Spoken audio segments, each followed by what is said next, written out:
네, 방금 소개받은 서준호라고 하고요. 저는 2015년도에 이제 그 권태현 교수님 연구실에서 네트워크란 소프트웨어 디파인드 네트워킹이라는 주제로 박사 학위를 받고 졸업을 하고 그 다음에 이제 SK텔레콤에서 이제 클라우드 네트워킹 쪽 설계나 아니면 연구 개발 쪽을 진행을 하다가 그 당시에 이제 그러니까 저랑 같이 코워크를 했던 이제 그 당시엔 스타트업이었죠. 이더넷 스위칭 칩을 만드는 이제 그 베어풋이라는 이제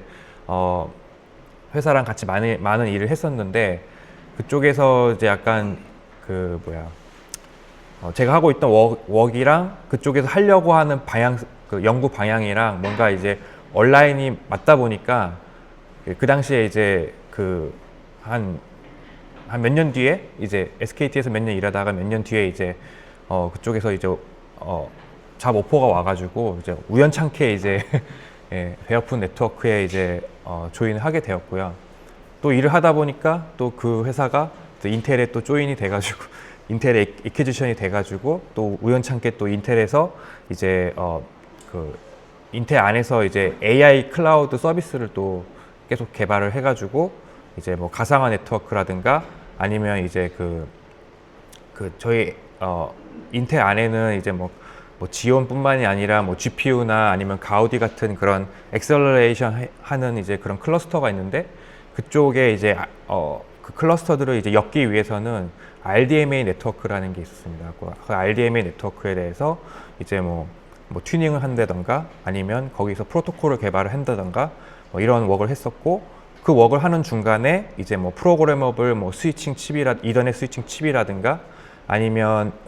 그 프로그래머블한 요즘 엔비디아에서 밀고 있는 뭐 DPU 그런 니카드들을 이제 많이 만질 수 있는 이제 그런 좋은 계기가 되었고 그걸 기반으로 해서 이제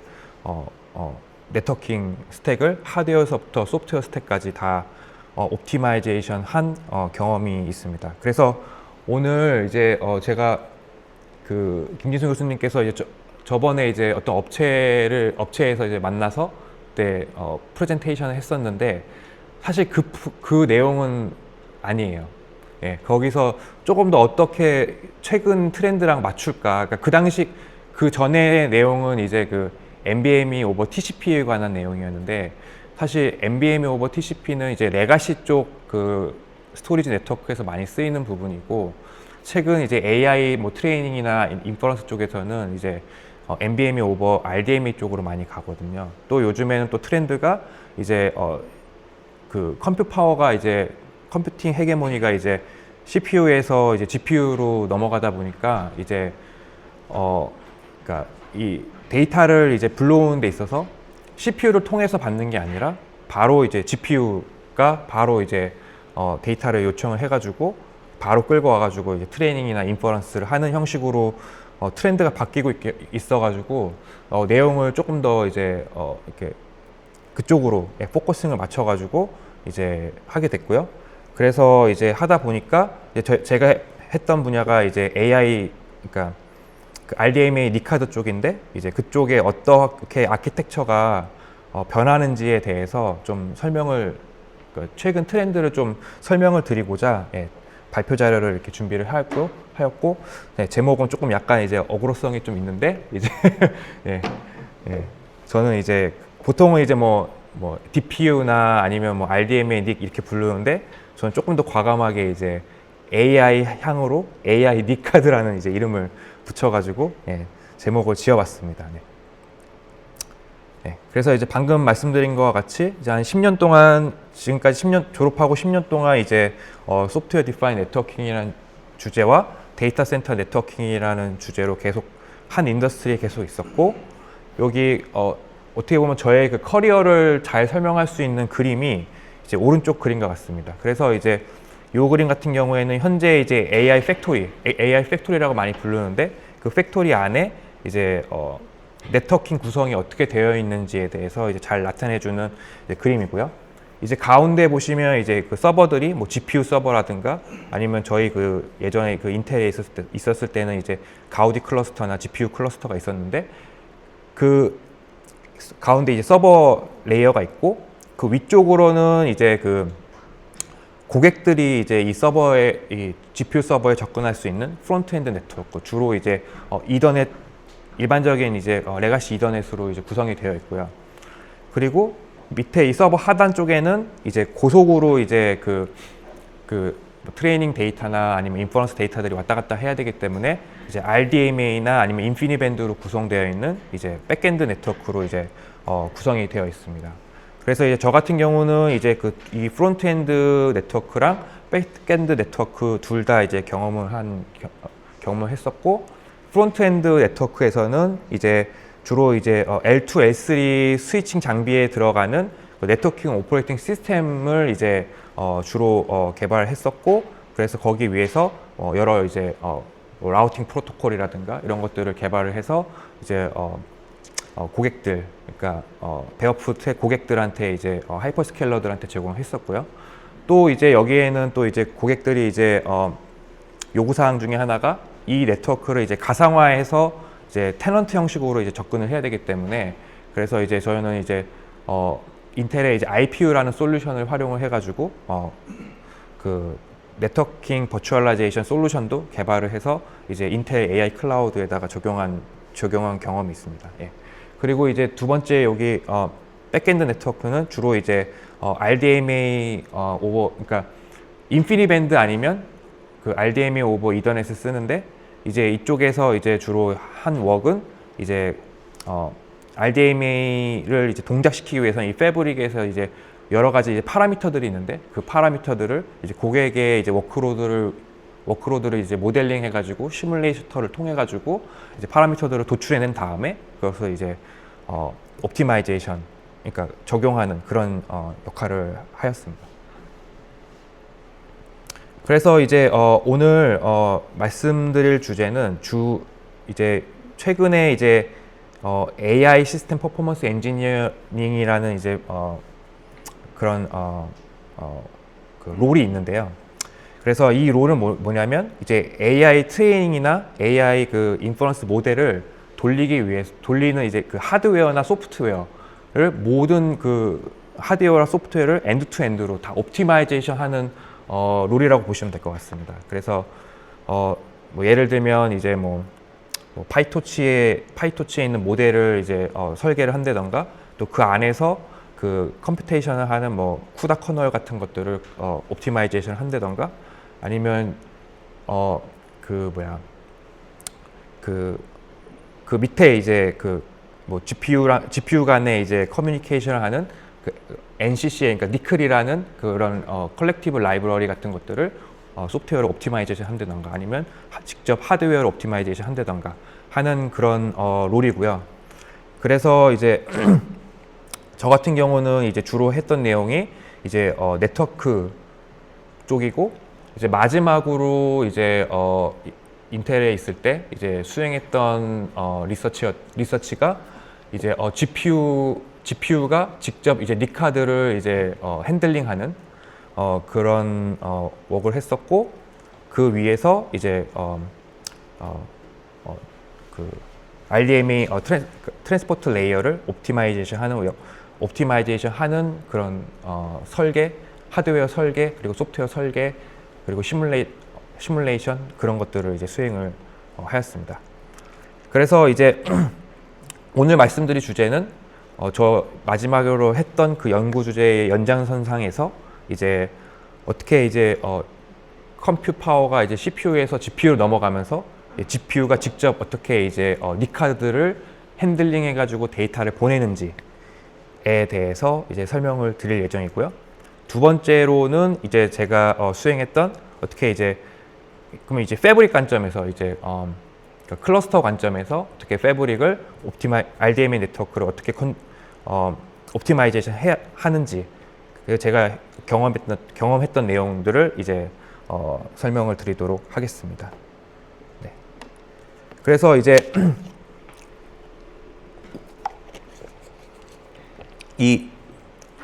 지금까지는 이제 GPU가 이제 그러니까 RDMA 니카드를 통해서 이제 다른 GPU와 이제 데이터 커뮤니케이션 하기 위해서는 이제 CPU에 이제 명령을 받아서 이제 수행이 됐었는데요. 근데 이제 최근에는 이제 그 AI 그러니까 LLM 모델에서 주로 이제 믹셔 오브 엑스퍼트 그러니까 EP 그러니까 익스퍼트 패러럴리즘을 통해서 많이 이제 분산 트레이닝을 많이 하고 있는데 그 MOE에서 요구하는 요구 사항이 일단은 로우 레이턴시여야 되고 올투얼 컬렉티브 커뮤니케이션이 많이 요구가 됩니다. 그래서 여기 오른쪽 그림을 보시면 일단은 이제 그 토큰들이 계속 프로세싱 레이어를 통해서 프로세싱이 되면서 마지막에 이제 EP 레이어에 도달을 하면 이 라우터 커널이 이제 이 토큰들을 보고 실시간으로 이제 여러 익스퍼트 모델들한테 이제 보내는 라우팅하는 그런 그런 이제 트래픽 패턴을 보여주고 있는데요. 특히 이제 요 때는 이 라우터 커널과 익스퍼트 커널 간의 데이터 커뮤니케이션 하는 데 있어서 그 커뮤니케이션 메시지 사이즈가 굉장히 그러니까 몇 메가바이트 정도로 이렇게 작아가지고 이제 기존에 이제 그 CPU 센트릭의 그 GPU to GPU 커뮤니케이션 방식으로는 이제 빠르게 이제 전달을 못하는 그런 병목 현상이 이제 있었고요. 그리고 또 이제 CPU 센트릭 GPU to GPU 커뮤니케이션이다 보니까 일단은 그러니까 그 쿠다 커널 안에서 이제 그 GPU가 먼저 컴퓨테이션을 끝내고 이제 그 결과 데이터를 다시 카피를 해가지고 이제 그 데이터 커뮤니케이션 하는 쿠다 커널로 넘긴 다음에 걔가 이제 CPU한테 이제 이 데이터를 RDMA를 통해서 보내줘라고 이제 이렇게 요청을 하면 그때 이제 가서 이렇게 데이터 커뮤니케이션이 일어나는데 이제 MOE 같은 경우는 이게 빨리 이제 그 토큰들을 빨리 이제 익스퍼트들로 보내줘야 되다 보니까 이제 그때 사용하는 이제 옵티마이제이션 기법이 어떻게 하면 이 그 커널과 커뮤니케이션 하는 그 커널을 퓨전을 시켜가지고 이제 그런 오버헤드를 없앨까라는 이제 요구사항이 있었습니다. 그래서 이 MOE가 있고 MOE 요구사항이 하나 있었고요. 그리고 이제 그 최근에는 또 이제 인퍼런스 쪽, 그러니까 LLM 인퍼런스 쪽에서도 이제 그러니까 프리필과 디코드 단계로 이렇게 두 개로 이렇게 나누는데 왜 그러냐면 이제 두 개가 이제 그 워크로드의 그 패턴이 다르기 때문에 이제 프리필 단계에서는 특히 이제 GPU 컴퓨테이션이 많이 필요한 단계인 거고 디코드 단에서는 이제 그렇게 프리필 단계에서 만들어진 KB 캐시가 이제 메모리에 적재가 돼가지고 그걸 가져다가 다음 토큰을 계속 이제 생성을 해내야 되다 보니까 디코드 단계에서는 이제 메모리 트랜잭션이 많아가지고 최근에는 이제 이 LLM 인퍼런스 쪽에서도 이 프리필과 디코드 단계를 이제 한 GPU에다가 이제 호스팅 해가지고 컴퓨테이션 하는 게 아니라 프리필을 담당하는 GPU 따로 이제 디코드를 담당하는 GPU 따로 해가지고 그 사이에는 이제 데이터 커뮤니케이션, 그러니까 GPU to GPU 커뮤니케이션 하는 그런 그런 이제 패턴으로 이제 바뀌었고요 이미. 그리고 그 사이에는 이제 엔비디아에서는 이제 닉슬이라고 부르는데, 그러니까 GPU 메모리 바로 카피해주는 그런 닉슬 라이브러리를 이용해가지고 이제 KB 캐시를 이제 계속 이렇게 디코드를 담당하는 GPU들로 보내는 그런 이제 패턴으로 바뀌고 있습니다. 그래서 요 닉슬에서도 이제 이 KB 캐시가 이제 만들어질 때마다 계속 이제 디코더 노드들로 계속 보내야 되기 때문에 이제 여기에서도 이제 로우 레이턴시의 GPU 커뮤니케이션이 필요하다라는 이제 요구 사항이 이제 생겼습니다. 그러면 이제 그러니까 GPU 센트릭 커뮤니케이션으로 가기 전에 그러면 그 전에 이제 레가시 GPU to GPU 커뮤니케이션은 어떻게 동작을 하는지에 대해서 이제 설명하는 장표고요. 그래서 보시면 여기는 이제 CPU 센트릭 GPU to GPU 커뮤니케이션인데 일단은 보통 우리가 이제 컬렉티브 라이브러리를 통해 가지고 이제 GPU to GPU 커뮤니케이션을 하는데 컬렉티브 라이브러리가 이제 이니셜라이제이션 하게 되면 이제 크게 이제 CPU 쪽에 스레드 하나, 그러니까 예를 들면 여기 보시면 CPU 프록시라는 스레드가 이제 CPU 쪽에서 돌게 되고요. 이 CPU 프록시의 역할은 뭐냐면 이제 뭐 GPU 메모리든 아니면 그 호스트의 그 메모리든 거기에다가 이제 큐페어들을 이제 큐페어들을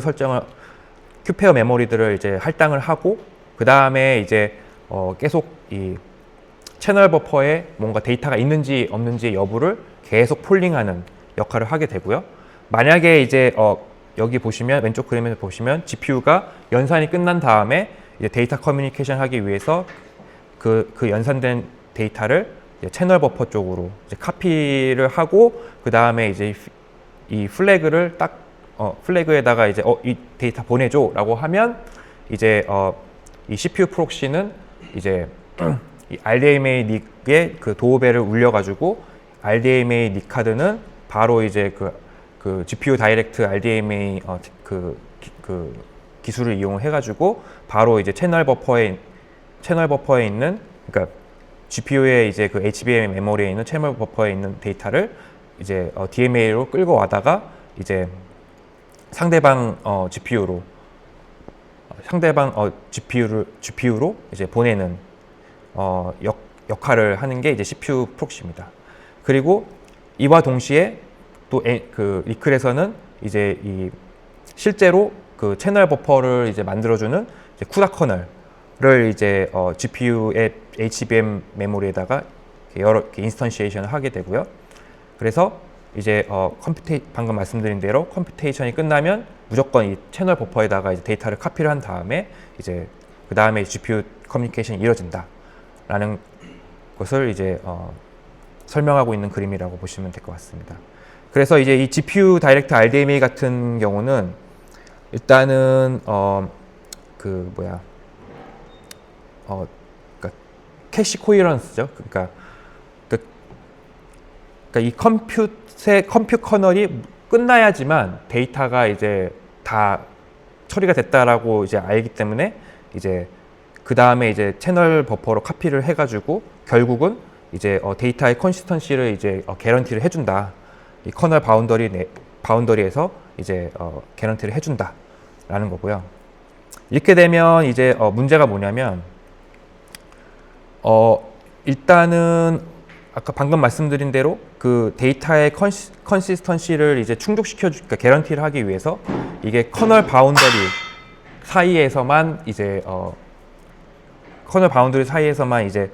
그런 데이터 컨시스턴시가 이제 개런티가 되고 이제 이 보시면 이제 여기 보시면 이 컴퓨 커널 이제 커뮤니케이션 하는 커널을 따로따로 이제 구동하고 있기 때문에 이제 이 커널을 그 GPU의 커널을 실행하는 데 있어서 많은 이제 오버헤드가 든다라는 게 이제 다운사이드고요. 그리고 이제 아까 말씀드렸는데 이제 이제 데이터가 채널 버퍼에 있고 그 다음에 이제 이 커널이 이제 CPU 프록시 쪽으로 뭔가 이제 시그널을 보내가지고 이제 데이터를 보내주세요라고 해야 되기 때문에 거기에 대해서 일단은 CPU랑 한번 이제 싱크로나이제이션 하는 오버헤드가 발생을 하게 되고요. 그리고 만약에 이제 CPU 쪽이 이제 비지하게 되면 이제 이 시그널이 나중에 스케줄링이 돼가지고 처리가 될 수 있는 가능성이 있기 때문에 그만큼 이제 딜레이가 이제 생길 수 있다, 레이턴시가 생길 수 있다라는 게 이제 디스어드밴테이지입니다. 이런 방식의. 그리고 이제 만약에 이제 아까 그 MOE나 이제 그 KB 캐싱 트랜스퍼와 같은 유즈 케이스 그런 유즈 케이스들에 대해서 데이터 양이 굉장히 작은데 그런 경우에도 계속 이제 CPU 쪽이랑 싱크로나이제이션 하고 그 다음에 이제 CPU를 통해서 보내야 되기 때문에 그런 이제 스몰 메시지에 대해서는 CPU 쪽에 이제 버틀렉이 될 수 있다라는 게 이제 또 한 가지 다운사이드고요. 그래서 이제 최근에 이제 엔비디아 쪽에서 뭐 엔비디아든 뭐 AMD든 간에 이제 GPU를 제조하는 벤더들 쪽에서는 하는 일이 뭐냐면 그러면 이제 CPU의 그러한 컨트롤 플레인성 롤을 다 없애버리고 그러면 GPU 커널이 직접 이제 니카드의 그 DMA 레지스터를 건드려 가지고 데이터를 직접 보내면 되는 게 아니냐라는 이제 그런 모티베이션이 생겨 가지고 이제 GPU 센트릭 GPU to GPU 커뮤니케이션이라는 이제 라이브러리들을 이제 최근에 이제 뭐 쿠다 쪽도 엔비디아 쿠다 쪽도 그렇고 AMD도 그렇고 이제 그런 API들을 실제로 엔드 커스터머들한테 이제 제공을 하고 있습니다. 그래서 이제 저는 이제 엔비디아 같은 경우에는 주로 엔비디아를 봤기 때문에 엔비디아 쪽에서는 이제 GPU 다이렉트 어싱크 커널 이니시에이트라는 이제 API가 생겼고요. 또 이제 그 니카드 쪽에서는 그 도카 GPU 넷 IO라는 API가 생겼습니다. 그래서 이 GPU 다이렉트 어싱크 커널 이니시에이티드라는 그 쿠다 커널은 직접 그 니카드의 그 DMA죠. 그러니까 DMA 도어벨, 그러니까 그 아까 말씀드린 그 큐들 있잖아요. 뭐 서브미션 큐라든가 리시버 큐라든가 아니면 컴플리션 큐들을 이제 실제 그 GPU의 HBM 메모리에다가 할당을 하고 또 이제 메모리 맵 IO 기술을 이용해 가지고 그 니카드의 그 도어벨이죠. 그러니까 그 DMA 도어벨을 이제 그 HBM 쪽에다가 매핑 시켜 가지고 GPU 쿠다 커널이 직접 그 레지스터를 건드려 가지고 데이터를 이제 전송하는 게 이제 GDAKI고, 또 GPU 넷 IO라는 API 같은 경우에는 이제 이거를 니카드에서 받았으면 이제 이거를 이제 그 GPU 메모리 쪽으로 이제 트랜스미션, 그러니까 샌드를 한다던가 리시브를 한다던가 그런 API들을 제공하는 그런 롤을 하는 API라고 보시면 될 것 같습니다. 그래서 이제 그 엔비디아의 발표에 따르면 이 두 개 GDAKI랑 그 도카의 GPU 넷 IO라는 API를 써가지고 MOE 커널을 개발했을 경우에 이제 30에서 50% 정도의 이제 레이턴시를 낮출 수 있다라는 이제 연구 결과가 있었고요. 그래서 왜 그러냐면 이제 아까 말씀드린 대로 그 CPU의 오버헤드를 이제 다 제거를 했기 때문에 그러니까 CPU가 개입할 여지는 전혀 없고요. 이제 그래서 이제 그러니까 여전히 이제 그 데이터 볼륨이 큰 것들은 이제 기존의 방식을 쓰는데 이제 아까 같이 이제 MOE나 KB 캐시 같은 로우 레이턴시를 요구하는 그런 워크로드들은 이제 GPU 이니시에이트 한 그 커널을 이용하거나 GPU 넷 IO를 사용하면 이제 효과를 볼 수 있다라는 게 이제 주요 내용입니다. 그래서 일단은 이 GPU 센트릭한 이제 GPU 커뮤니케이션을 하기 위해서는 특히 이제 메모리 쪽, 그러니까 특히 이제 그 GPU 코어의 캐시 코헤런스 문제를 이제 해결을 해줘야 되는데요. 일단 그거를 하기 전에 먼저 GPU의 메모리 모델부터 이제 먼저 이해를 하고 넘어가야 되는데, 크게 이제 GPU 메모리 모델은 이제 크게 두 가지로 이제 구성이 되어 있고, 첫 번째는 이제 릴렉스드 오더, 두 번째는 write back 메모리 신텍스입니다. 그래서 릴렉스드 오더 같은 경우에는 기존에는 CPU 같은 경우에는 이제 그 컴파일된 바이너리 안에 이제 메모리 이제 트랜잭션을 할 때 그 프로그램이 정의한 순서대로 이제 메모리를 이렇게 액세스를 하는데, GPU 같은 경우에는 이제 그 여러 이제 SM들이 이제 스레드들이 동시에 돌아가야 되기 때문에, 만약에 이제 내가 만약에 메모리 어드레스 A 그 다음에 B를 접근해라 라고 이제 프로그램을 짰음에도 불구하고 컴파일러는 이거를 오더를 바꿀 수가 있거든요. 그러니까 퍼포먼스 사항을 보고 이제 그 오더를 바꿀 수가 있는데, 그거를 이제 릴렉스드 오더라고 이제 얘기를 하고 있고요. 또 write back 같은 경우에는 이제 이 데이터들이 L2 캐시에 적재되고, 그 다음에 이제 최종적으로 이제 L1 캐시에 이제 적재가 돼가지고 이제 프로세싱이 되는데, 이 프로세싱이 끝난 다음에는 이 데이터들이 이제 바로 이제 L2나 아니면 HBM 쪽으로 이제 바로 이제 캐시들이 이제 업데이트가 되는 게 아니라, 이제 최대한 이제 L1, L2 캐시를 많이 활용을 하고, 결국에 이제 이 커널이 끝나면 이제 그때 이제 그 데이터들이 이제 플러싱 돼가지고 이제 HBM 메모리 쪽으로 이제 전달되는 것을 이제 write back이라고 부르고 있습니다. 그래서 만약에 이제 그러니까 지금 여기 아래 보시면 니카드가 있고 위에 이제 GPU가 있는데 이제 아까 그 니카드가 이제 데이터를 이제 여기서 HBM 메모리에서 읽어가지고 DMA를 통해서 읽어가지고 이제 상대방한테 보내야 되는데 이제 내가 읽는 이 니카드랑 GPU는 이제 다른 서브 시스템이기 때문에 이제 만약에 이제 이런 그 GPU의 메모리 그 세멘틱을 모르는 상황에서 그냥 무작정 이제 이 니카드가 DMA를 통해서 HBM 메모리에 있는 데이터를 읽어가게 되면 이게 이제 어떻게 보면 스테일한 데이터를 읽을 수 있다라는 게 이제 하나의 큰 챌린지입니다. 그래서 이거를 해결하기 위해서 보통은 이제 GPU의 이제 그 인스트럭션 셋 중에 이제 그 특정 그 메모리를 HBM 메모리 쪽으로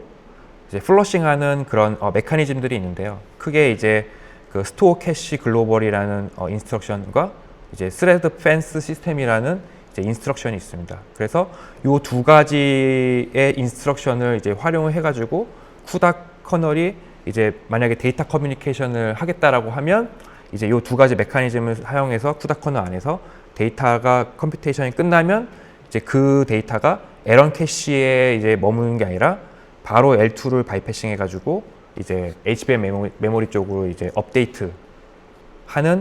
하게끔 이제 해줘가지고 결국은 이제 여기에는 업데이트된 데이터가 있고 이제 니카드 같은 경우에는 이제 그 쿠다 커널 안에 이제 그러니까 메모리 맵드 IO로 매핑되어 있는 그 도어벨을 이렇게 울려주면 이제 걔가 니카드가 이제 DMA를 통해서 그 프레시한 그 업데이트된 데이터를 이제 이렇게 보내는 식으로 이렇게 보내는 식으로 이렇게 동작을 하고 있고요. 그 다음에 이제 그 받는 거, 그러니까 이 데이터를 상대방으로부터 받는 그 방향으로, 그러니까 인바운드 트래픽인 경우에는 이제 이 니카드가 이제 그 PCI의 어토믹한 이제 오퍼레이션을 이용해 가지고 이제 이 데이터를 HBM 그 특정 그 메모리 영역에다가 데이터를 써주고 나서 이 L2 캐시를 인밸리데이트를 시킴으로써 이 오퍼레이션을 통해서 인밸리데이트 시킴으로써 이제 이 그 GPU 코어들이 업데이트된 데이터를 가져가는 형식으로 이렇게 구성이 되어 있습니다. 근데 이제 요런 사실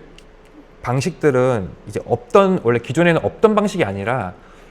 원래는 이제 CPU 쪽에서도 이제 인텔 CPU 쪽에서도 이제 니카드 RDMA든 이더넷 니카드든 이제 CPU에 있는 캐시 쪽으로 이제 데이터를 이제 적재하거나 아니면 읽어가거나 뭐 이런 식으로 이제 옵티마이제이션이 되어 있었는데요. 그거를 이제 뭐 인텔에서는 뭐 DDIO라는 기술로 이제 제공을 하고 있었는데 그런 비슷한 테크닉들이 이제 GPU 쪽에서도 지금 현재 일어나고 있다라고 이제 이해하고 계시면 될 것 같습니다. 예. 그래서 이제 이러한 그 GPU가 이니시에이트하는, 그러니까 GPU 센트릭의 GPU to GPU 커뮤니케이션의 유즈 케이스로는 말씀드린 대로 이제 이 GPU와 RDMA 니카드를 그러니까 둘이 활용을 해가지고 트랜스포트 레이어를 이제 새로 만든다던가, 그러니까 고속에 그러니까 패러럴하게 보낼 수 있는 이제 트랜스포트 레이어를 만든다던가. 저는 마지막으로 했던 리서치 웍이 주로 이런 내용인데 그때 이제 있었던 문제는 뭐였냐면 이제 기존의 RDMA 니카드 가지고 이제 컬렉티브 커뮤니케이션, 그러니까 커뮤니케이션을 하다 보니까 이제 이게 그러니까 특정 플로우가 이제 특정 패스를 이제 잡아먹는, 특정 패스로만 다니는 그런 문제가 있었습니다. 그래서 그거를 이제 해결을 하고자 저희는 이제 그 플로우 단위로 이제 패킷을 이제 패브릭 단위로 이제 스케줄링을 하는 게 아니라 이제 패킷 단위로 그 플로우를 다 쪼개가지고 패킷 단위로 이제 패킷을 스프레잉하는 방식으로 이제 프로토콜을 이제 설계를 하게 됐고요. 그때 이제 생길 수 있는 문제가 뭐였냐면 이제 패킷을 이제 플로우를 패킷 단위로 쪼개서 스프레이를 하다 보니까 받는 입장 쪽에서는 이제 패킷들이 이제 그러니까 리오더링 되는 그런 문제가 있었습니다. 그래서 리시버 쪽에서는 그거를 이제 리오더링을 하기 위해서 그러니까 그 패킷이 이제 그 무작위로 온 패킷들을 버퍼에다가 쌓아놓고 그 다음에 이거를 이제 재조합해가지고 위로 올려야 되는데 그거를 이제 해주는 알고리즘으로 이제 이레이저 코딩이라는 기법을 조금 활용을 해가지고 그 부분을 이제 GPU의 쿠다 커널을 이용해서 이제 넣고 그 다음에 이제 RDMA 니카드에서는 해당 그 메시지들을 다 청킹에다가 그거를 스프레이 형식으로 뿌려주고 리시버 쪽에서는 그 이레이저 코딩의 그 메타 정보를 가지고 이제 빠르게 이제 그 패킷 리오더링을 수행을 한 다음에 올려주는 그런 리서치를 했었고요. 그래서 이제 그 리서치를 통해서 이제 새로운 이제 그러니까 GPU랑 그 RDMA 니카드를 이제 혼합을 해가지고 새로운 이제 트랜스포트 레이어를 이제 만들었던 그런 만들고 설계했던 경험이 있고요. 그 다음에 이제 요걸 또 가지고 최근에는 이제 엔비디아 쪽에서도 NCCL 라이브러리 안에 이제 디바이스 이니시에이트 API라는 것을 새로 추가를 해가지고 이제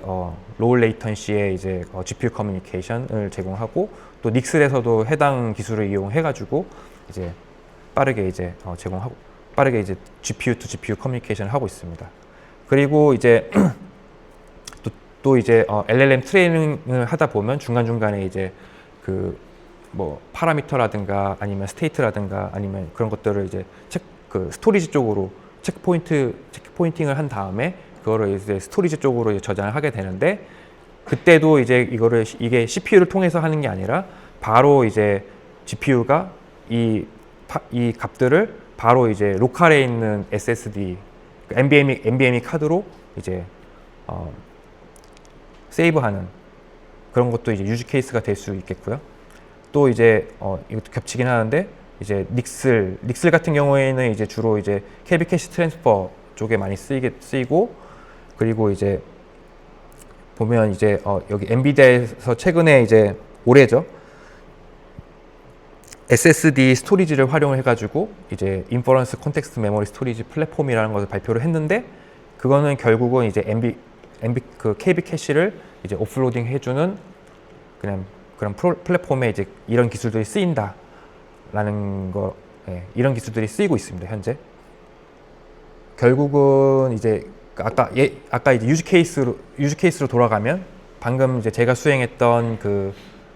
RDMA 그 하드웨어 트랜스포트 레이어죠. 하드웨어 트랜스포트 레이어에 적용할 수 있는 방법이 하나가 있고 또 한 가지는 이제 최근에 이제 뭐 엔비디아랑 또 마블도 그렇고 이제 같이 이제 코어를 하는 것 중에 하나가 이제 GPU에서 다이렉트로 이제 NVMe에 있는 그 데이터를 이제 읽어오는 그런 프로젝트를 하고 있고 이제 올해 뭐 작년인가 올해인가 이제 솔루션이 나오는 걸로 이제 알고 있고 그래서 이제 여러 이제 스토리지 업체들이 그 해당 그 솔루션을 이제 테스트하고 있는 걸로 알고 있습니다. 그래서 그게 이제 그 내용인데요. 이제 기존에는 이제 그 데이터를 이제 받아오기 위해서도 아까 그 CPU 센트릭 커뮤니케이션 방식대로 이제 CPU를 통해서 이제 데이터를 이렇게 받아왔었는데 이제 최근에는 이제 GPU들이 이제 데이터를 이제 많이 이제 빠르게 이제 그러니까 여러 스레드들이 이제 공급받기 원하다 보니까 그러면 이제 GPU 쪽에서 바로 이제 다이렉트로 이제 데이터를 이제 끌고 오는 그게 이제 로컬에서 끌고 올 수도 있는 거고 이제 리모트 스토리지 서버에서도 끌고 올 수 있는 거고 근데 이제 리모트 쪽으로 가게 되면 결국은 이제 얘가 이제 NVMe 오버 패브릭 프로토콜을 타고 가야 되기 때문에 요 사이에 이제 NVMe 오버 패브릭을 RDMA를 통해서 이제 리모트에 있는 NVMe 스토리지 쪽에 이제 접근을 해 와서 데이터를 끌고 오겠죠. 네. 네, 그렇고 또 이제 그 NVMe 쪽에서도 이제 안에 이제 컨트롤러 안에 보면 이제 그러니까 이거는 어떻게 보면 리모트 스토리지 쪽인데 이제 NVMe 안에 보면 이제 그 안에 그 NVMe 컨트롤러가 있는데 그 컨트롤러 안에 이제 그 메모리 버퍼가 있습니다. 그 메모리 버퍼에 이제 실제로 이제 그 NVMe 큐페어들을 이제 할당을 하고 실제로 이제 니카드가 그런 NVMe 오버 커맨드를 받았을 경우에 이제 CPU 쪽을 통해서 이렇게 가는 게 아니라 바로 다이렉트로 이제 SSD로 할 수 있는 그런 그런 식으로 이제 지금 테크놀로지가 흘러가고 있고요. 그래서 이제 최대한 이제 그 AI 뭐 트레이닝이든 인퍼런스든 간에 이제 스토리지 쪽에 접근할 때 가능하면 이제 레이턴시를 줄이자, 네, 라는 게 이제 최근 트렌드입니다. 네, 그러면 이제 다음 지금까지는 이제 그 엔드 호스트 안에 이제 그 GPU랑 니카드랑 옵티마이제이션 하는 기법에 대해서 이제 설명을 드렸었는데 지금부터는 이제 좀 더 이제 클러스터 레벨, 그러니까 패브릭 단에서 어떤 옵티마이제이션을 해야지 이제 성능을 올릴 수 있는지에 대해서 이제 설명을 드릴 건데요. 요거는 이제 주로 이제 그 패브릭 안에서 발생하는 그 컨제스천이죠. 트래픽 컨제스천을 어떻게 잘 다룰 거냐라는 내용입니다. 예. 그래서 이제 일단은 요 패브릭을 그 아까 프론트엔드 패브릭 있고 백엔드 패브릭이 있었는데 백엔드 패브릭 같은 경우에는 요즘에는 크게 이제 두 가지 테크놀로지로 이제 구성하는 것 같습니다. 많이 이제 엔터프라이즈 쪽에서는 이제 인피니밴드, 그러니까 인피니밴드 같은 경우에는 이제 홉 바이 홉으로 이제 로스리스 세멘틱을 제공하고 있기 때문에 이제 따로 이제 뭐 파라미터 튜닝 같은 거는 이제 많이 필요 없고요. 그래서 이제 엔터프라이즈 환경에서는 이제 인피니밴드를 많이 선호하는 경향이 있고, 그리고 인피니밴드의 이제 최고의 단점은 이제 가격이 비싸다. 그리고 스케일이 크진 않다. 예, 라는 게 이제 단점이고, 그래서 이제 하이퍼스케일러들은 주로 이제 RDMA 오버 이더넷을, 그러니까 이더넷을 활용을 해가지고 이제 RDMA를 이제 트랜스퍼 하자라는 게 이제 주요 트렌드입니다. 그래서 이 이더넷 같은 경우에는 기본이 이제 그 로시이기 때문에 로시의 특성이 있기 때문에 이제 이 로스리스 이더넷을 만들어주기 위해서는 이제 이 파라미터 안에 이제 그 PFC라는 게 있습니다. 그러니까 PFC라는 건 뭐냐면 이제 만약에 그 스위치 두 대가 이렇게 있고 어떤 포트가 연결되어 있을 때 이제 받는 스위치 쪽에서 너무 많은 양의 이제 데이터를 받게 되면 자기가 이제 자기 내부에 있는 버퍼 메모리가 오버플로우가 날 수 있는데요. 그 오버플로우를 이제 막고자 앞단에 있는 업스트림 스위치 쪽으로 이제 시그널을 보내가지고 그만 보내, 나 이제 못 받아, 그만 보내라는 그런 시그널을 보내게 됩니다. 그런 프로토콜이 이제 PFC 프로토콜이고요. 그 프로토콜을 통해서 이제 홉 간에 이제 로스리스를 그러니까 로스리스를 만드는 그런 프로토콜이라고 보시면 될 것 같습니다. 그래서 RDMA 오버 이더넷을 돌리기 위해서는 PFC 스레숄드를 잘 설정해 주는 게 가장 키포인트고요. 그래서 이제 그런데 이제 이 AI 그 트레이닝 워크로드의 이제 그 트래픽 특성을 보면 주로 데이터 양이 크고 이제 주로 이제 컬렉티브 커뮤니케이션의 특성이다 보니까 이제 한 번에 이제 한 시점에 이제 바로 데이터를 쏟아내는 그런 이제 특성이 있고요. 그리고 그래서 이제 이러한 특성 때문에 이제 패브릭 안에서는 어떤 한 시점에 이제 갑자기 이제 그 컨제션이 발생을 하게 되고, 그 컨제션이 발생하면 해당 그 스위치 노드의 버퍼에 이제 프레셔가 간다 라고 이제 메모리 오버플로우가 생길 수 있다 라는 게 이제 주된 내용이고, 그렇게 해서 이제 메모리 오버플로우가 생기면 스위치 쪽에서 생기면 패킷 드랍이 발생하게 되고, 엔드 단에서는 다시 또 그거를 이제 리커버리 하기 위해서 리트랜스미션 하게 되고, 그렇게 되면 이제 계속 악순환이 되고요. 그리고 또 아까 이제 그 PFC의 메커니즘의 특성상 이제 내가 이제 스위치의 메모리 버퍼가 오버플로우 되기 전에 PFC 메시지가 이제 업스트림 스위치 쪽으로 발생하고 있기 때문에 해당 그 포트를 지나는 모든 플로우들이 이제 블락킹 돼가지고 이제 또 레이턴시가 또 증가하는 그런 문제가 있고요. 또 이제 또 PFC가 또 뭐 한쪽에서만 발생하는 게 아니라 이제 뭐 패브릭에서 곳곳에서 이제 발생을 해가지고 이제 그 트래픽 가는 거를 다 이렇게 블락킹하는 그런 단점이 있습니다. 예. 그래서 이 RDMA 오버 이더넷을 이제 잘 다루기 위해서는 결국은 이제 그 엔드 단에서 이제 컨제션 컨트롤 알고리즘이 굉장히 이제 파인 그레인하게 이제 동작을 해야 되고, 패브릭 단에서도 이제 정확하게 이제 그 컨제션 시그널을 주는 게 굉장히 중요하게 되고요. 그렇게 하려다 보니까 이제 PFC랑 결국은 이제 그 패브릭 그 인그레스 쪽에서는 PFC 프로토콜을 쓰고, 이그레스 쪽에서는 그 스위치 이그레스 단에서는 ECN이라는 이제 파라미터를 쓰게 되는데, 이 두 개의 스레숄드를 잘 조정을 함으로써, 그러니까 튜닝을 함으로써 이제 스위치 버퍼가 오버플로우가 안 나게 하는, 오버플로우가 안 나면서도 성능은 잘 나오게, 그러니까 스루풋은 높고 레이턴시는 낮게 유지하는 그런 테크닉이 좀 필요합니다. 그래서 보통은 이제 이게 라지 스케일이다 보니까 우리가 매번 그 실험을 할 수가 없고요. 그래서 이 파라미터들을 찾기 위해서 보통은 이제 각 뭐 하이퍼스케일러든 업체든 다 이제 자기네들만의 그 시뮬레이터가 있습니다. 보통 이제 이 LLM AI 모델의 워크로드를 돌리기 전에 그 워크로드의 트래픽 패턴을 이제 모델링 하다가 그거를 이제 시뮬레이션 통해서 이제 해당 파라미터들을 이제 찾은 다음에 그 값을 이제 실제로 이제 클러스터에다 적용을 한 다음에 이제 트레이닝을 하는 형식으로 이렇게 워크플로우가 이렇게 짜져 있고요. 그래서 이제 크게 이제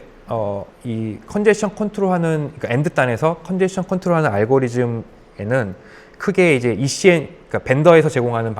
벤더의 RDMA 니카드에서 제공하는 솔루션으로는 크게 두 가지가 있습니다. 그래서 하나는 이제 ECN 방식이고, 또 다른 하나는 이제 RTT 그러니까 딜레이 방식의 컨제션 컨트롤입니다. ECN 같은 경우에는 이제 실제 그 네트워크 패브릭에서 이제 그 패킷이 이제 빠져나가는 이그레스 파이프라인에서 이제 메모리 오버플로우가 일어나기 전에 스레쇼드를 넘어가게 되면 해당 컨제션 시그널이 ECN이라는 ECN 패킷 헤더의 ECN 필드에 마킹이 돼가지고 이제 소스 쪽으로 보내게 되고요. 소스는 샌더 쪽은 ECN의 마킹 정보를 보고 이 네트워크 패브릭의 이제 컨제션 정도를 파악을 한 다음에 적절하게 이제 레이트 컨트롤, 그러니까 ECN 마킹이 많으면 레이트를 낮추고, 그 다음에 ECN이 적으면 다시 레이트를 올리는 형식으로 해서 어댑테이션 하는 식으로 이제 동작하는 게 이제 DCQCN 방식입니다. 그리고 이제 딜레이 방식은 뭐냐면, 이 딜레이 방식은 이제 패브릭에서 이제 컨제션 시그널을 받지 않고 이제 엔드 단에서 이제 RTT를 이제 매저를 하다가 이제 이 패브릭의 Q죠. Q의 컨제션이 발생했는지 안 했는지를 RTT를 매저를 해다가, 만약에 RTT가 증가를 하고 있다, 그러면 이제 여기에 이제 컨제션이 생기고 있다라고 판단을 해가지고 레이트를 낮추고, 그 다음에 이제 다시 이제 얘가 줄어들면, 그러니까 Q 빌드업이 줄어들면 다시 이제 레이트를 올리는 방식으로 동작하는 게 이제 타임리입니다. 근데 이 타임리 같은 경우에는 이제 단점이 이제 갑자기 이제, 그러니까 아까 AI 트레이닝 같이 이제 갑자기 이제 패킷을 이제 패브릭 단에다가 쏟아내는 그런 트래픽 패턴이면 얘가 이제 제대로 그러니까 이 샌더가 레이트 컨트롤을 제대로 이제 대응을 못하는 그런 문제가 있어가지고 그 다음으로 나온 게 이제 스위프트라는 알고리즘인데, 얘 같은 경우에는 이제 그 레이트 방식으로 동작하는 게 아니라 이제 기존의 그 TCP에서 사용하고 있던 윈도우 방식으로 이제 윈도우 방식으로 패킷을 이제 패브릭 단으로 보내게 되고요. 이와 동시에 이제 페이싱을 거쳐가지고 이제 안정적으로 이제 샌더의 레이트를 이제 조절하는 그런 메커니즘이라고 보시면 될 것 같습니다. 그래서 크게 벤더에서는 두 개의 프로토콜을 제공을 하고 있다라는 거고요. 그래서 이제 방금 말씀드린 대로 이제 DCQCN 같은 경우에는 이제 이 패브릭의 ECN 비트를 보고 이제 레이트 컨트롤을 하는 그런 메커니즘이고, 장점으로는 이제 그 패브릭의 컨제스션의 정도를 정확하게 이제 받아다가 그만큼 이제 레이트 컨트롤을 하기 때문에 이제 좀 더 정확하게 이제 이 컨제스션 상황에서 대응을 할 수 있다라는 거고, 단점은 뭐냐면 결국은 이 PFC랑 이제 ECN 스레시홀드를 이제 결정을 해줘야 되는데, 그거는 결국 스위치 버퍼가 오버플로우가 나는지 언더플로우가 나는지를 이제 판단하는 그런 약간 경험적인 요소, 그러니까 휴리스틱적인 요소가 이제 필요한 거고, 보통 저희는 이제 이거를 뭐 스위치 버퍼 매니지먼트 앤 카빙이라고, 메모리 카빙이라고 이제 부르는데, 이제 어떤 포트에다가 얼마만큼의 메모리를 할당을 하고 뭐 이런 작업들을 하거든요. 그 워크로드를 돌리기 전에. 근데 그거를 이제 시뮬레이터를 통해서 값을 얻어가지고 이제 넣는 식으로 하고 있습니다. 그리고 또 하나는 이제 PFC가 스톰이 발생을 하게 되면 헤드 오브 라인 블러킹 문제가 이제 발생을 한다라는 게 이제 많이 알려져 있는 내용이고요. 그리고 이제 타임리 같은 경우도 이제 이거는 이제 이 엔드 단에서, 그러니까 샌더 단에서 이제 타임스탬프를, 그러니까 패킷 받는 타임스탬프를 가지고 RTT를 계속 매저해 가면서 이제 이 RTT가 점점 증가하는 방향인 건지 감소하고 있는 방향인 건지, 이제 이 그라디언트를 보면서, 기울기를 보면서 이제 이 기울기가 이제 스팁하면 이제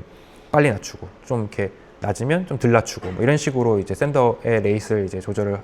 하고 있고요. 근데 이제 이 타임리의 문제는 뭐냐면, 이 RTT 매저가 이제 약간 코arse 그레인한 거죠. 그러니까 이 RTT라는 거에 지금 현재 보시면 패브릭에서 그러니까 Q 빌드업으로 발생하는 RTT 플러스 그 다음에 이제 그 리시버 단에서 발생하는 컨제스천이 포함돼서 이제 이 샌더 쪽으로 시그널을 주고 있기 때문에 이제 이 RTT가 어떻게 보면 이제 중의적인 의미가 있는 거죠. 패브릭의 레이턴시, 그러니까 리시버 단의 엔드 호스트의 레이턴시가 있기 때문에, 만약에 이제 이 두 개를 분간하지 못하기 때문에 그러니까 패브릭 단에서는 컨제스천이 발생을 하지 않았는데 이 리시버 단에서 이제 그 컨제스천이 발생하게 되면 그것도 인식을 해가지고 얘가 낮추게 되는 거죠.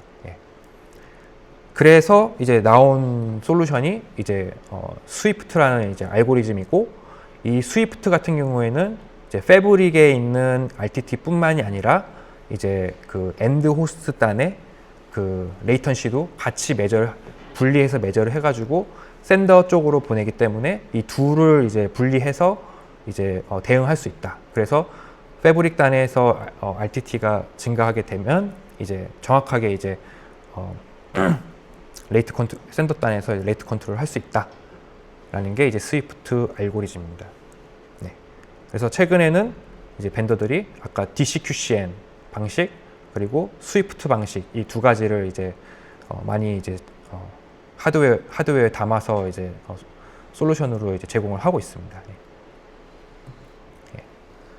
그래서 이제 아까 보시면 이제 그 타임리나 스위프트 같은 경우에는 이제 주로 이제 구글에서 많이 쓰는 구글에서 개발한 이제 컨제션 컨트롤 알고리즘이고, 이게 이제 예전에는 이제 구글의 이제 GCP 안에 이 엔드 호스트 네트워킹 소프트웨어 스택이 있었습니다. 그 안에 소프트웨어 형식으로 소프트웨어 컨제션 컨트롤 알고리즘으로 이제 TCP처럼 구현이 되어 있다가 이제 로우 레이턴시를 이제 요구를 하다 보니까 로우 레이턴시도 요구를 하게 되고 또 기존에 있던 뭐 이더넷뿐만이 아니라 뭐 RDMA 그리고 NVMe 프로토콜까지 이제 커버를 해야 되다 보니까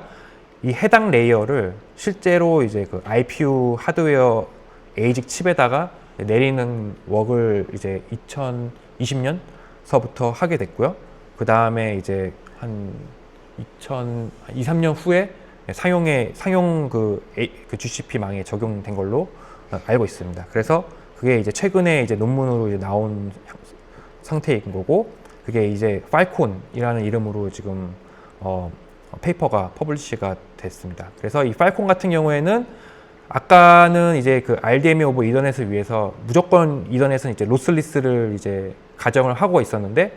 얘 같은 경우에는 이제 로시한 상황에서도 이제 톨러런트하게 이제 잘 작동을 하더라. 왜 그러냐면 멀티패스를 많이 활용을 하고 있기 때문에 이제 로시한 이더넷 상황에서도 잘 릴라이어블한 데이터 커뮤니케이션 할 수 있다라는 거고요. 그리고 아까 같은 그 스위프트 알고리즘이죠. 소프트웨어로 구현된 스위프트 알고리즘은 이제 그 IPU 안에 보면, SOC 안에 보면 16개나 20몇 개의 암코어들이 있는데, 그 암코어에 그 해당 그 컨제션 컨트롤 알고리즘이 구현되어 있고, 실제로 하드웨어에서 그 RTT 매저된 값들을 이제 PCI에서 바로바로 읽어 와가지고 그거에 맞게끔 이제 컨제션 컨트롤 알고리즘, 그러니까 컨제션 컨트롤을 하는 그 메커니즘이 이제 암 쪽에서 계산이 되고, 그거를 다시 이제 패킷 딜리버리 레이어에다가 설정을 해줘가지고 걔가 이제 트래픽이 이제 페이싱이 되는 거죠. 예, 페이싱하는 형식으로 이렇게 구현을 하고 있습니다. 그래서 최근에는 이제 소프트웨어로 구현되었던 그 트랜스포트 레이어가 대부분 다 이제 하드웨어 쪽으로 내려가고 있고, 그때 이제 주로 많이 사용하는 방식이 하드웨어랑 소프트웨어랑 코디자인을 통해 가지고 이제 옵티마이제이션을 하고 있다, 이 부분도. 예. 라는 것을 이제 말씀드리고요. 만약에 이제 관심 있으시면 이제 여기 링크에 이제 들어가셔서 이제 논문을 읽어보시면 될 것 같고요. 그리고 이와 동시에 이제 인더스트리 쪽에서도 이제 스탠다드 이런 내용을 이제 스탠다드화하려는 이제 움직임이 있는데, 그게 이제 UEC, 그러니까 울트라 이더넷 컨소시엄 안에서 이제 새로운 트랜스포트 레이어를 만들어 보자. 그러니까 AI 워크로드들을 위한 새로운 트랜스포트 프로토콜을 만들어 보자라는 거고, 거기 안에 이제 이러한 아이템들이 들어있고, 컨제션 컨트롤뿐만이 아니라 로시한 네트워크, 이더넷 네트워크도 지원해야 되고, 이제 뭐 패킷 스프레잉도 지원해야 되고, 멀티패스도 지원해야 되고, 이제 패킷이 오더드인지 언어드인지 이제 간에 이제 이런 세멘틱을 또 지원을 해야 되고요. 또 한 가지가 이제 좀 약간 인터레스팅한 게 이제 인네트워크 컬렉티브, 그러니까 그 네트워크 패브릭 안에서 이제 약간 올리듀스 같은, 그러니까 올리듀스 리덕션 작업을 하는 거죠, 패브릭 안에서. 그래서 이제 최근에 요거 관련해서 나온 솔루션들이, 엔비디아에 보면 엔비디아는 이제 인피니밴드 안에 이제 샤프라는 프로토콜로 이제 솔루션을 제공하고 있고, 걔 같은 경우에는 이제 NCCL 니크 라이브러리를 가지고 이네이블 시킬 수가 있고요. 또 이제 작년에 이제 또 브로드콤이 새로운 이더넷 그 칩을 공개하면서 그 안에서도 이제 또 인네트워크 컬렉티브 기능들을 제공을 하고 있습니다. 그래서 현재 지금 솔루션들이 많이 지금 나오고 있고, 네. 그래서 일단은 이제 요 발표의 이제 결론은, 이제 최근에 이제 AI 모델의 트레이닝이라든가 인퍼런스 쪽이 발전을 점점 더 거대해지다 보니까 이제 요거를 돌리기 위해서 하이퍼스케일러 쪽에서는 이제 워크로드뿐만이 아니라 이제 하드웨어 시스템 레벨까지 다 풀스택으로 이제 인력들을 다 흡수를 하고 있고, 그래서 그것을 최대한 이제 그러니까 하드웨어랑 소프트웨어를 코 옵티마이제이션 하는 방식을 써가지고 이제 약간 이제 슈퍼컴퓨터 만드는 식으로 이제 많이 하고 있고요. 그래서 이제 저 같은 경우도 이제 이 AI 릭도 이제 컴퓨터 헤게모니가 이제 CPU에서 이제 GPU로 넘어가다 보니까 이제 AI 릭도 그렇게 이제 GPU에 맞게 GPU로 다이렉트로 이제 커뮤니케이션 하게끔 이제 옵티마이제이션이 돼가고 있고, 그 옵티마이제이션 기법이 갑자기 뭐 새로 생긴 게 아니라 과거에 이제 CPU랑 닉카드랑 그 커뮤니케이션 옵티마이제이션 했던 방식들, 예를 들면 이제 뭐 TSO라든가 그러니까 하드웨어 세그멘테이션이라든가 아니면 그 RSS, 그러니까 닉카드 단에서 이제 그 CPU 코어 쪽으로 아니면 GPU 코어 쪽으로 이제 패킷들을 이제 분산시키거나 아니면 뭐 스티어링 해주는 그런 기술들이 있는데, 그런 기술들이 그대로